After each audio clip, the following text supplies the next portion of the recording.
Ladies and gentlemen, welcome back to Kenyaland TV show. My name is Halet Atieno, and today with me in our studios we have one and only Truth Watchdog, the DCI. Ye mwenyewe salimia watu. Yeah, ladies and gentlemen, kama kawa Truth Watchdog hapo hivi. Kwaleteaga maukweli kadao kipendo na mezo kikatatu na kumezesha. Kwani ikanini? Yeah. Mimi niko fiti. Nashukuru God ni faithful. Na tunaongozwa na yeye. Ndio sasa. Yeah.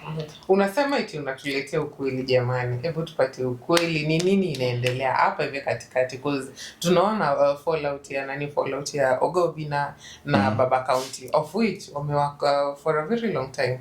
Naona. So atujui ni nini hapa inaendelea. Wewe kama msema kweli, hebu tupatie updates. Unajua with wasanii, sometimes fallout zingine zinakuaga stage managed. Naelewa. Unaweza pata tumewaka pamoja sana mpaka waseko so much used to our vibe that the support we used to get hayuko. So itakuwa to create a scene. Ni kama umenitoka ama nimekutoka, and then probably watu wataanza kutuongea tena. You know the purpose of you doing content creation is to create attention. So you want people to react.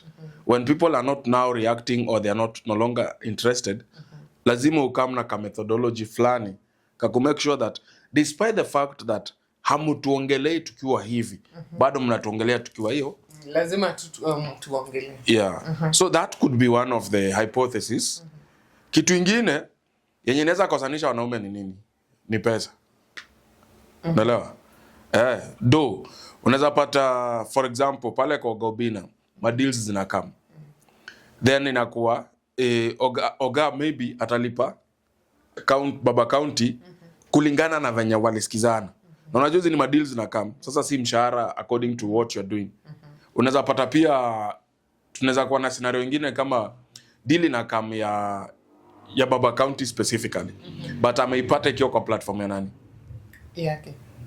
Ya Ogobina, una get? So, assumption ni deal junior yake anataka apate bigger percentage. But pale remember ni kazi.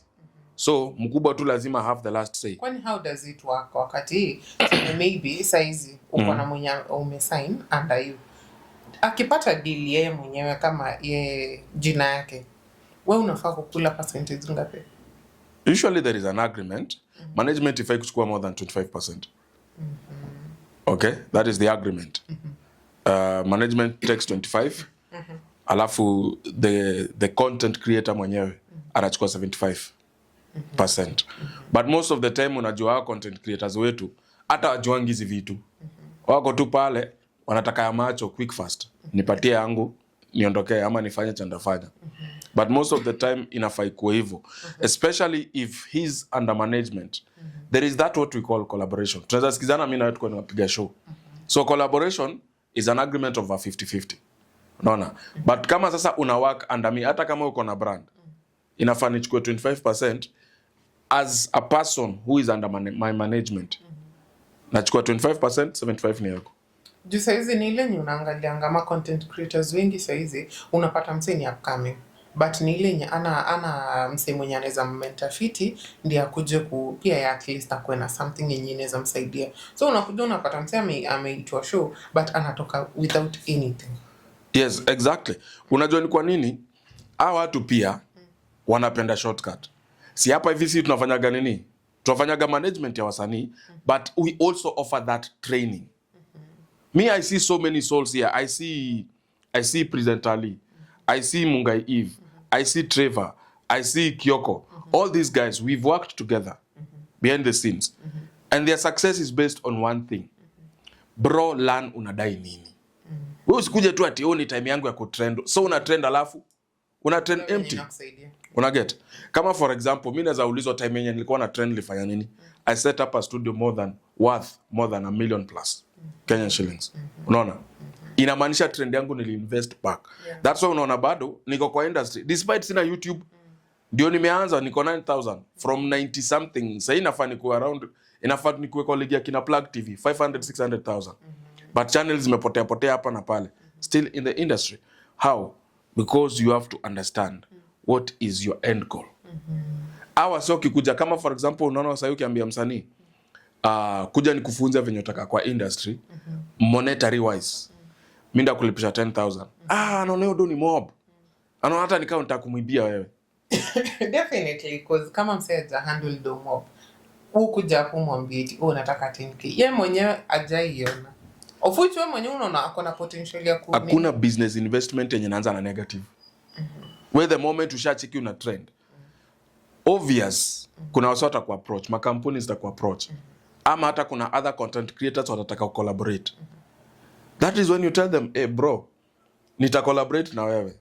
Lakini si unajua ni wave yako anataka. Tuta collaborate, but this is how it goes. Ebu nikuulize, tuseme maybe saizi una trend. Mse anataka collab. Either comedy ama nini. Tuseme rate card yako inafaa ku range from how much? If you're the one trending and not one time trend, kama ni una trend ama una make trends, unaweza rate card yako inaweza kuwa in between. The least hapa Kenya ni 30,000. The least 30 Gs.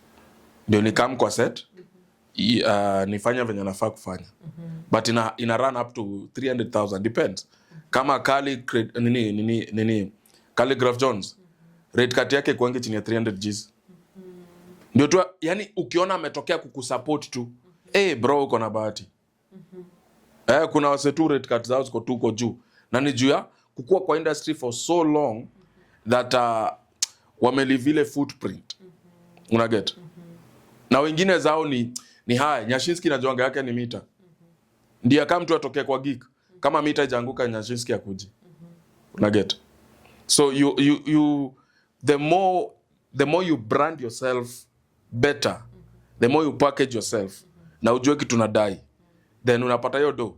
Lakini ukiwa tu kama Steve Simple Boy, utaitiwa hata geek ya 50,000 au chukue 15,000 uende home. It's so bad kuangalia brand kaa yake na hiyo period yenye amekuwa kwa industry. Na saizi ukimwangalia difference yenye amemake si ile yenye mtu kaa yange. Management ya njaa. Unajua msanii si shida. The moment msanii anajicommit kwako, si ati Steve Simple Boy ndiye aende akatafute geek. We manager ndio unafaa kuwe up and down. Na manager pia ufai kuwa umesota. Unaget? Wewe unakuja unaambia msanii wako kutafuta hii geek ile ni cost kitu kama 10,000. Transport ilikuwa 5,000. Aya hapa miscellaneous 2,000. So msanii akishapata hii geek anajua kwanza kwa the whole amount tutatoa minus 10,000. Hiyo kwanza itoke. Ndio maana sasa manager anaendaga na bargain na pesa ya juu. Kwa sababu anafaa rudisha yake na profit. Unaelewa? So mimi nikileta kama tuseme msanii Steve Simple Boy, ni namleta kwa show maybe ya tuseme sakata football. Mimi nikienda pale nasema msanii wangu kulingana na influence yenye mimi najua potential ya msanii wangu. Hapa siwezi toka bila 250,000. Kama si 250, acha akae home. Nyie fikirieni. Unaget? Wakitoa hiyo 250, mimi nakuja naambia msanii wangu bageni 200 Gs. Because the intention was 200. So 200 Gs, mimi 50 yangu yenye nimework nayo, then kwa kati yako. Kati yangu. Which should not be above 20%. But the manager afai kukula more than 20%. Kama manager yako anakula 50-50 na wewe anakuibia ni mwizi. That is the truth. Do not be deceived. Manager afai kukula kitu. Sasa unaangalia kwa hii industry wasi wengi ni ile yenye unakuja unapata haya mko na msee.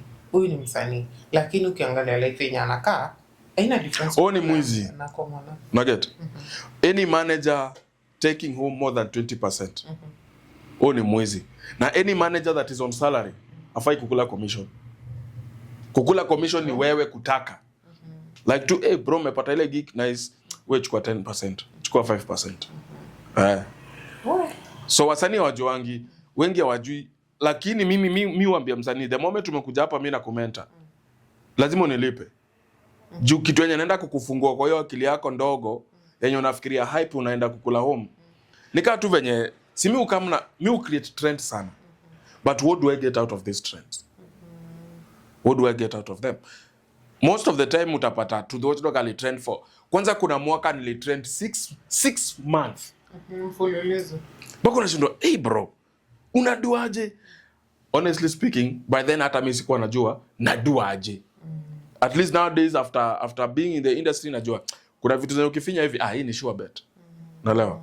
But kutrend is one thing. Now monetizing that trend is a different ball game. Naelewa. Ndio mimi ukinipata nimeadvertise kampuni wanauza stock inaisha. Na ndio nikuja ni advertise hiyo kampuni yako. Kaa wezi toboka achana mimi bana. Lazima tu toboke vizuri. Amount yenye ushai work na company 150,000. Okay, na terms zilikuwa period ya how long? 3 months. 3 months. Yes, mimi sipendi ku work under 6 months. Sipendi ku anything less than 6 months sichukuangi hiyo contract. So the shorter the contract, the higher you're going to pay. Unaelewa? Juu mimi nataka per month tusikizane for the next 6 months. Hiyo for the next 6 months najua sani wangu watakula aje. Kama ni timu yangu iko aje, mimi mwenyewe transport, no excuses. So wewe ukinipatia mwezi moja, mimi ndakupiga bei ya mwezi 6. Ni ile hata nipatizo mwezi 6, tusikizane tu bargain, tukutane hapo in between. And this one I got it from Terence. I have learned a lot from Terence. These are the guys who have Churchill, these are the guys who have nurtured me, how they make their money as being in the art industry. And unaweza pata hatuna do, by the way. Hatuna do kabisa, tumekauka, but tukipata tunapata kitu mzuri yenye tatu hold until the next gig. Si eti unakuja hapa 15,000, 20,000, hata aka Trudy. I have mentored Trudy. Trudy kitu? Trudy anakuja ati yo deal. Namuuliza do ngapi? Ati 20. Sasa mimi namuuliza mimi ndakula 20 no, hatuwezi. Trudy yuko. No, sorry. Mimi sikuwa nimesema hivyo, mwenye amewambia 20 I think they are wrong. But msanii wangu amefikisha 100,000 na effect yake inaonekana. Kama unataka any advice maybe mjaribu msanii mwingine, but for this one me bila 100 no. She's not going to do it. Na unaona si eti hawa sawa na do ni juu wewe venye unajibeba. Ukijibeba Kistivo Simple Boy unapewa pesa simple. Does packaging matter? A lot. Mimi unanionanga kwa watu. Our content creators, I am one of them. Do you even see me coming kwa news or Diamond amekam? Never. How you package yourself, how you carry yourself around people. That is how they will take you. Ukiwa easy to be found, then easy to be manipulated. But ikiwa ni hard to be found, unasema tu bei yako, bro hiyo iko juu sawa. Hata jana naweza kuonyesha message pale. Mtu anataka nimsaidie na business idea 70,000. Nikamwambia we'll charge you 3,000. Nikamuuliza you ready? Akasema no. Nikamwambia tuonane. Wewe unataka ufungue biashara 70,000, ukue profitable, lakini unataka nikuje kimungu. Miraculously. Wewe mbona unaenda kuinvest? Sasa na mimi kazi yangu, time yangu. That is what we do. My time. Unajua ukianza hata kupost kazi free unapost tu. Kama sasa ukiexpose msee. Mimi I have lawyers that are supposed to come in defense. Unaelewa? Na walipa asante. Lazima walipe do. So mtu anasikia huyu nani aliniibia nini za kwangu. Wake up. Ukishaweka mimi naweka. Juu unajua kuna lawyer mahali in case nipatikane kwa ngori kuna mtu ataenda. Now, speaking about lawyers, tunaambiwanga it's very very advisable wakati msanii anaenda kusign deals. Yes. Tag along with your lawyer. Why is it? Because unajua mwenye anakupatia deal. Anajua akitumia some kind of language wewe kama msanii hautaelewa. Na ndio unapatanga vitu zingine zinakufunga vibaya. Kama unaona Rudra Cartel. Ni wasanii wengi sana wamejipata kwa ngori. Like you cannot do any extra thing. Hata Eric Omondi shajipata kwa ngori. Ukiangalia channel Eric Omondi ilikuwa affected. Ako 500 Gs he doesn't post. Some of these deals, the language that is used, iko choreographed that to your understanding iko poa na inakufavor. But in real sense, nothing favors you there. Wewe umepatikana. Unaona? So why a lawyer atachukua ile kitu akiangalia aone kuna some discrepancies hapa ama clauses zenye zitaleta ngori, anakuambia we need to discuss this contract. You need to understand what you're getting yourself into. Una get? Juu kama for example, mimi sikunywi pombe. Mtu atakuja kuniambia wanataka to advertise once in spirit some products. Now I need to understand, kama sikunywi pombe, will I be able to unaelewa, to go ahead and advertise, or nita hold on? But the language they might use, it might not even be alcohol. Labda jaisikia word liquor. Unasema hii ni masoda bwana, si ni mamaji tu, so una sign deal. Later on unapata uli sign deal ya ku advertise pombe na wewe ni mtu wa SDA. Ngori jo ingine. Alafu does it really matter ama iko na impact kwa channel yako, kama iko na kuna niche yenye ndio yenye unafanya na wewe mwenyewe like iendani na advert yenye umepata? Exactly. It will really affect you because hata unaona kama kwa comments. Comment section huwa inakuwa very powerful. These guys will tell you, bro, hapo naenda wrong. We don't want this thing here. So you need to understand your niche. Kuna vitu zenye, yani tu venye wewe udu vitu zako. Kama for example mimi nikawaka na G4S. Ku advertise hizo products and security. Unaona ni kitu inaingiana kabisa. Like tuko intertwined. Ukinikuta nimeanza kuuza ma CD, inaingiana.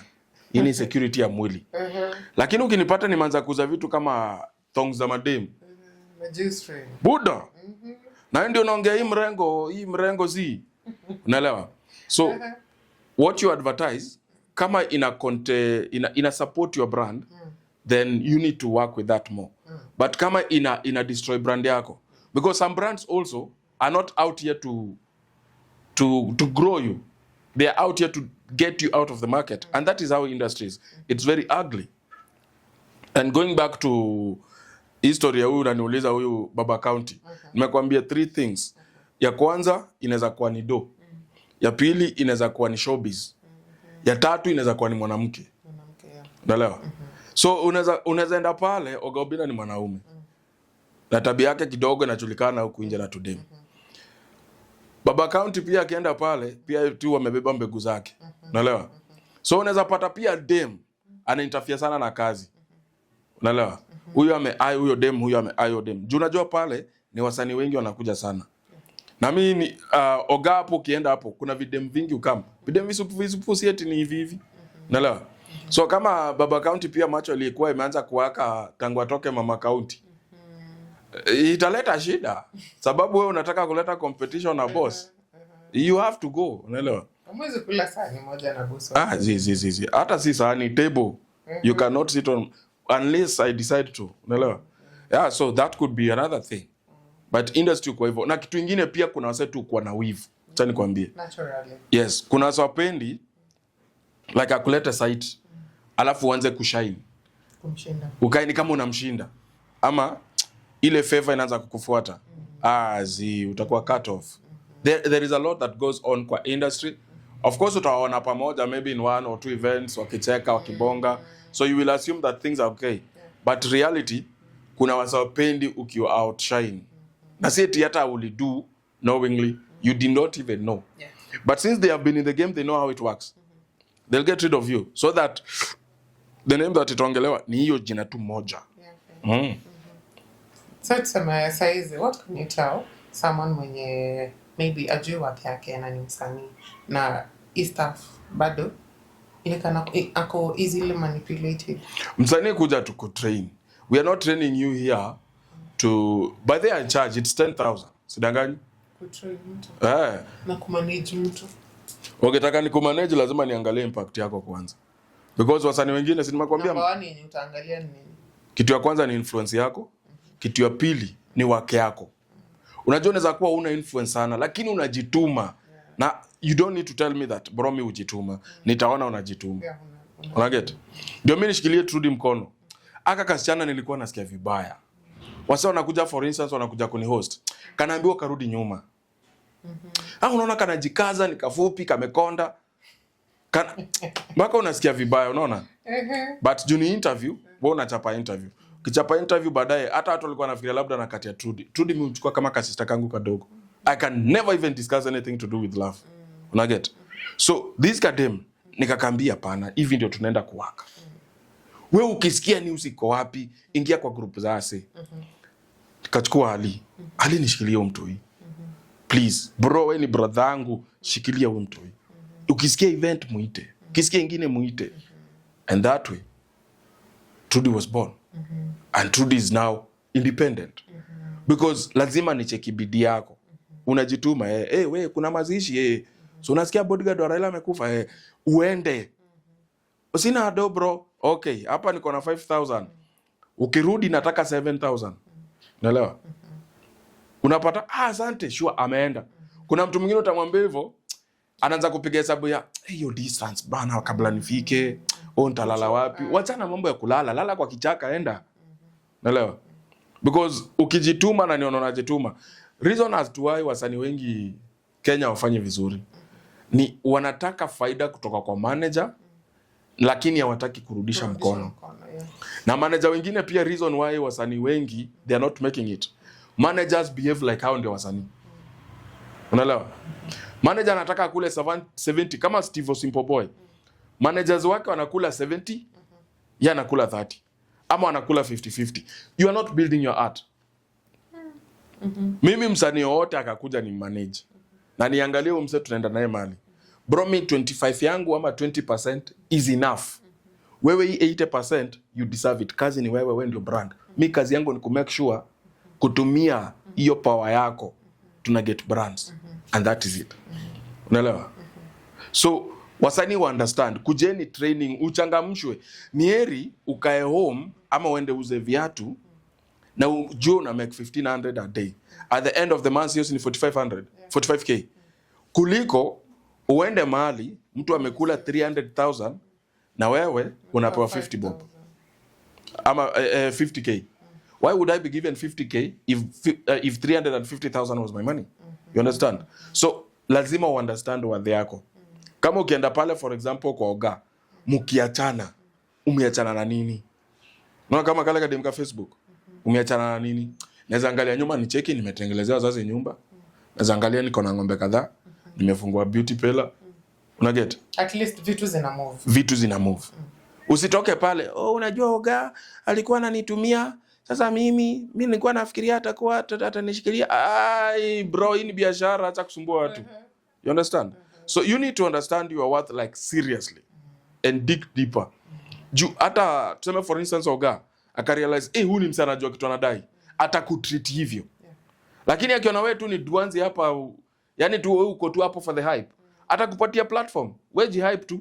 See, that is what you want. Okay, hype yourself. Ukimaliza time yangu ikifika nione hata uhype watu wangu, go and you go empty handed. So it all depends with how you package yourself and how you need it. Ni kama tu wasanii wanawaka na Ruto wanaanza kulia huko kando. Bro, ulienda tu pale. Unataka uonekane na yeye. Mimi niko na Ruto, natembea na Ruto. Kwa na mapicha. You must go kwa table, uambie mzee, mheshimiwa, mimi hii ndio worth yangu. Nitaongea na watu wa TikTok, nitaongea na watu wa YouTube, nitaongea na watu wa Facebook. Lakini ndio influence yenye naleta. Yes, hii ndio yangu. Sasa kulingana na hivi, this is my pay. Akuangalia kuambie hapa hapana. Unaweza kupunguza kidogo. Mwambie hapa ile inaweza punguza ni 2,000 out of the 5 million you want. Kama huwezi toa 2,000, hiyo 2,000 tu ndio naweza kutoa. Hapana. Sawa, tutasikizana siku nyingine. Toka. Because if you really matter, money doesn't matter. You should know that. Most of the time, hata hizi ma corporate zina organizing events, they don't have their money. That's why you will see they're inviting banks, they're inviting other institutions. Zinakuja zina sponsor your event. Naelewa? So if you matter, money doesn't matter. They know how they will source the money. Then kitu kingine msanii usiwahi enda event kama hujalipwa 75%. Unaenda kufanyia kazi dini. Yani hiyo ni kutoka. Si eti sasa uko kwa set ndio unalipwa hiyo 75. Msanii kama uko serious na art yako, kama content creator, kama event planner, 75% inafaa kulipwa before due day. Ile siku unatokea kwa stage, 25 inalipwa ukiwa backstage. Umeelewa? Usiwahi panda stage kama hujalipwa the remaining amounts. Usiwahi tokea kwa event, kugrace event kama hujatokea, kama pesa yako lazima confirm. Na sio eti uonyeshe message tumekutumia. Si tuanze kuambiwa oh, pesa imeingia kwa bank. No, pesa hizi ingia kwa bank leo. Pesa yangu yes, yenye inabaki kama nilikuwa nalipo 300 Gs. Hiyo yenye mmesema melipa kwa bank, it's a week prior to. Ujue grace period ya do ya bank inakuanga 3 days. So hawa sawa ni za reverse yo do. So lazima make sure umetoa do yako, uko na do yako. Iko kwa mfuko. Then ukienda hapo whatever they want you to do, hata kama ni advertisements. For example, hizi ma advertisements za online. Lazima upewe pesa yako. Kwanza, ukinipea do, sasa ndio nakwambia this is how we are going to work. Umeelewa? Usipokuwa hivyo wewe utatoka nje uanze kusema oh, nani alinitumia? Oh, hii kampuni ilinibia, kwa sababu wewe na udanda head yako uliona kuja kufunzwa how the industry works. Fame comes, fame fades. That is the truth. But kenye umefanya na hiyo fame ndio ina maana. Is what matters a lot. Kama nikiangalia nyumbani niko na kamjengo kadogo, akajaisha lakini niko nako. Kiangalia kwingine kuna kashamba nilinunua. Nikiangalia hapo hivi hata kama nyumba matope nilijengea mzazi wangu alali nje kama nini? Kama ng'ombe, unaelewa? So you have to add value to your popularity. If you don't, inaishaga. Okay. Tuseme saizi unajua art iko in different dimensions.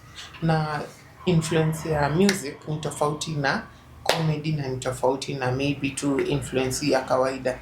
Shows ni tofauti. Tuseme hii side kuna watu wa comedy. Ni nini yenye ni watajipakejaje ndio hii kitu ilete a positive income?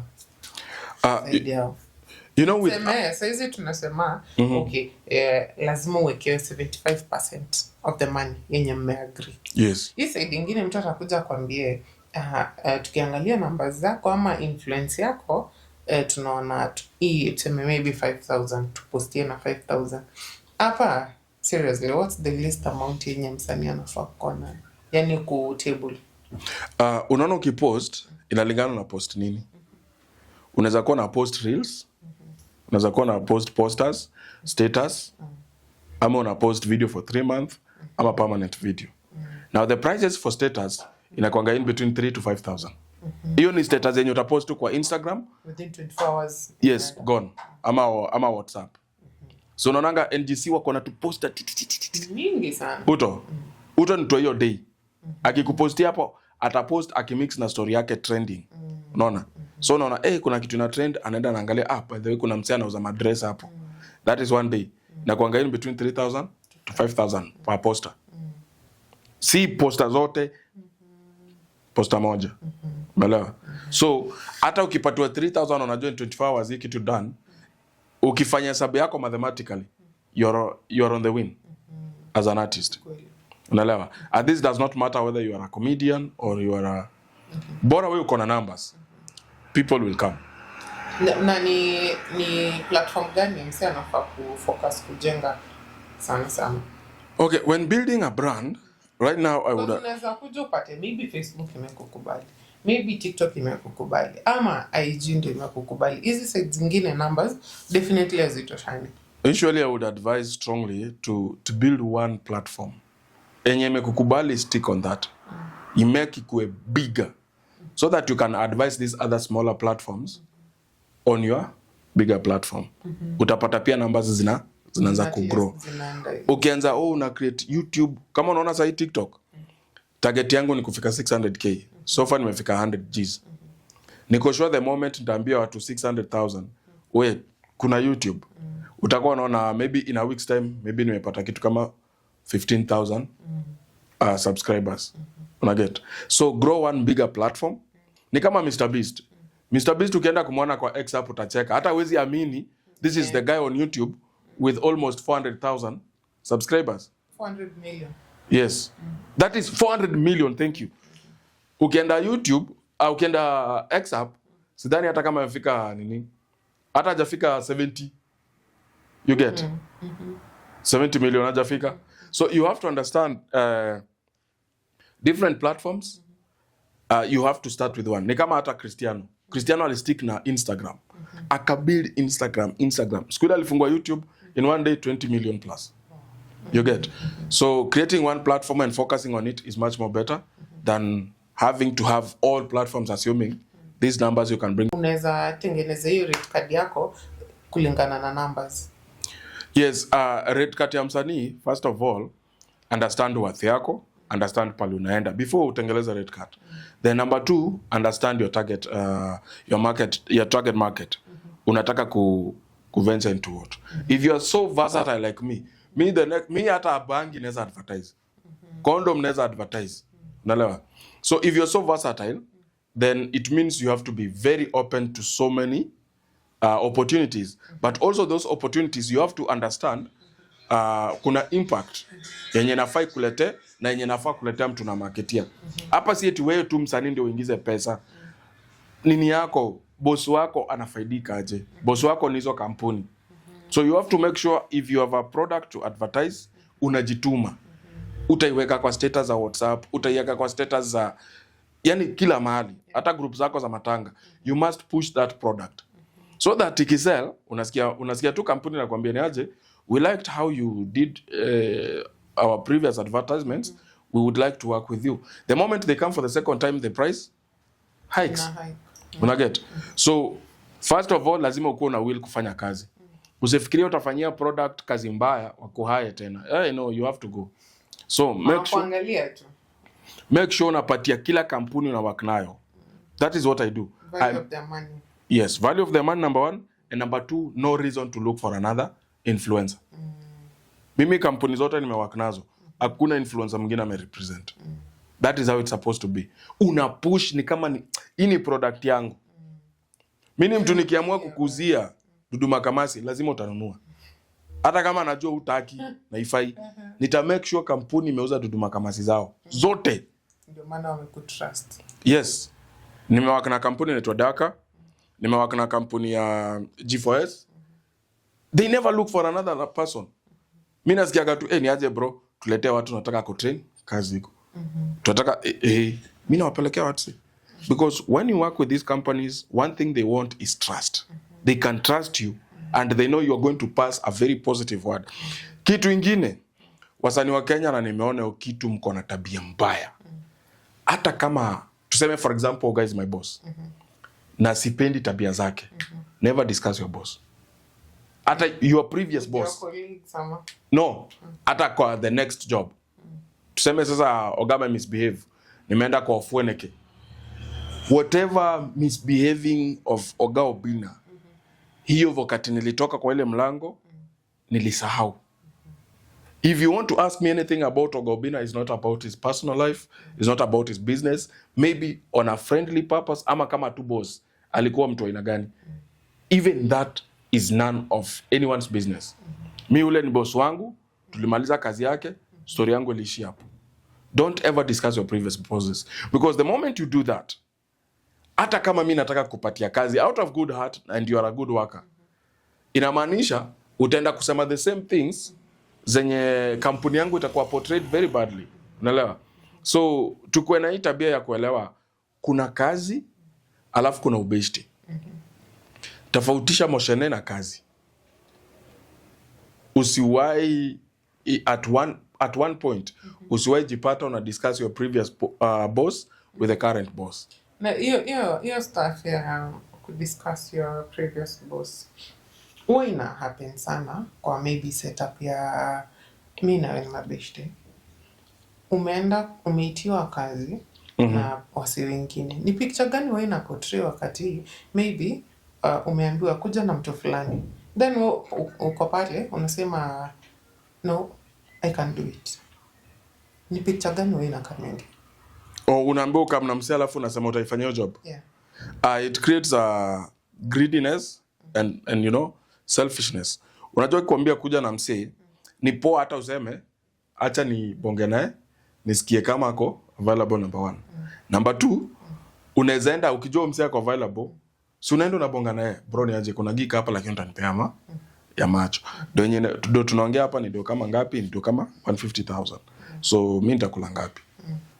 Bro wako ama yo dem ama yo whatever anakuambia mimi ndakupatia 20 Gs ama ndakupatia 30 Gs. Hata 30 ni mingi, ndakupatia 20. Maybe tuseme mnafaa kuifanya pamoja. Hata kama nafaa kuifanya pamoja, si unamwambia tu mimi ndio nimetafuta gig. Ataelewa. So mwambie percentage hapa katikati inafaa kuangalia. Namwambia tukule 40-60. Don't ndio wewe inakosanishanga watu. Namwambia tu 40-60 kama mnafanya pamoja 40-60. Gig ni yangu mimi ndo nimetafuta. Unaelewa? So 40-60 is fair. Yeah, iko fair. Uko poa uko sure bas. Uko sure uta commit. Tuende tufanye job. You have to just agree but don't be also greedy. Yes, 100% would be better. But even 60 is much more important because pia influence ya umse bado itaku affect in one way. Yeah. Okay, that's very nice. Hebu ongelesha wasanii hapo na wale wenye mafans wako pia wenye wanaweza hitaji classes penye watakupata. Okay, mimi kunipata ni rahisi 0704 454609. Hiyo namba iko kwa platform zote. Namba tu moja. Na ukicall lazima na ukituma M-Pesa lazima ukulete Anthony McLeod. Ukituma umepata George Austin. Umechoma. So wasanii kamini mlearn potential zenyu. It looks like it's a waste of time. But wait until umeitiwa gig na uwezi bargain. Juu hata ujui value yako. Unajua kuna watu wajui value zao? Hiyo kitu ina affect wasanii sana. Niko serious. Utaulizwa okay, utatupostia video na how much jamani. Unapata mtu anashtuka anasema mimi ndachukua 2000. Kupiga makofi. Ni watu wenyewe walikuwa na ile potential ya kukupatia hadi 100k per post. Wacha nikwambie 10 Gs for training inaonekana domob. But enda kwa room urealize hapa nafaa nitishe mita umechanganikiwa hapo na una hata management hauna ama unaenda utafuta manager wa mkono anakuja na realize hapa kuna pesa anawaitisha 500 unachapwa 50k utakuwa tu sawa. But uko na kismat mbaya. So wakam kujeni by the this watu wanafikiria this is not my house. You should show them around. This is a whole full office functioning. We have actually 2 offices hapa. Kuna this office na kuna this one. You come here, you train. Already uko na influence, yes. But how are you going to monetize your influence? Uko na numbers TikTok, yes. Bala kurukaruka uko kama Njoki Marera ukiongojea OnlyFans. Kuja ulan, unaweza enda ku-advertise hizi mashamba. Unaweza enda ku-advertise ma wines and spirit. Unaelewa? Na utaitisha do ngapi wewe? Mtu hawezi kuwa anafanya biashara ya 20 million alafu anamu-advertise na 50k. You're not serious. Unaelewa? So come and learn the advantage of actually knowing what is the worth of the business and the value that I'm going to add to that business in terms of profitability. So once you realize that, munakuja tu hapa tuko wendani kwa njia mmekanyaga matope. It's very smooth. Yes. Kutoka na nakwambia njia hapa hivi hata ni venye magari hazijapita. Hata ndio hizo. You can hear them. So you just come, wewe tunakalisha chini, whether you are an upcoming, mimi sichaguangi by the way. Hata kama uko na 1 subscriber, wewe kaa chini nikufunze buda. Mimi unanifunza free. Guys. Nakufunza na half the price. Half the price. Tutaongea nyuma ya jirani ya Mbalamwezi. Jamani. Niliona hata Mbalamwezi pia anafanya advertisement ya pesa ya kotopa. Nikasema tu hii Mbalamwezi. Ita Mbalamwezi akuje class. Mbalamwezi kama unaona hii video kuja. Ako na numbers by the way. Yeah, he has the numbers. So akuje atoe 10,000 afunzwe. Next time anaenda pale. Ana package himself like someone who knows what he's doing in the market. Sio hiyo kazi ya mkono. Una advertise 3 niliona na advertise other content creators like 5 atago. Hey bro, that one should kila mmoja unafaa unajua yes tunasaidiana lakini niko na watoto niko na rent. Wanafaa kukula. I have a name pia bado ku maintain. Unaelewa? Mkuje mtrain hizo vitu. Kusaidiana kibro, yes. Kama analeta kwangu unaleta kwako. Hiyo collaboration is allowed. Unaelewa? Lakini sio tu unajenga tu wase hapo ati uko na roho mzuri. Endo kule roho mzuri usiku. So wase kamini please come let us learn. Then my YouTube channel also ni @watchdog_Kenya. Nice one. Wasitafute Truth Watchdog. Truth Watchdog wasa many host wakisave Truth Watchdog. Kila mtu. So napatanga channel kama 100 Truth Watchdog. Ni gani sasa? It has to be watchdog_Kenya. Nice one. Yeah, at least that one easily accessible. So guys, that has been my time. My name is Saleh Tetieno and this is the Kenyaland TV show. Keep it locked.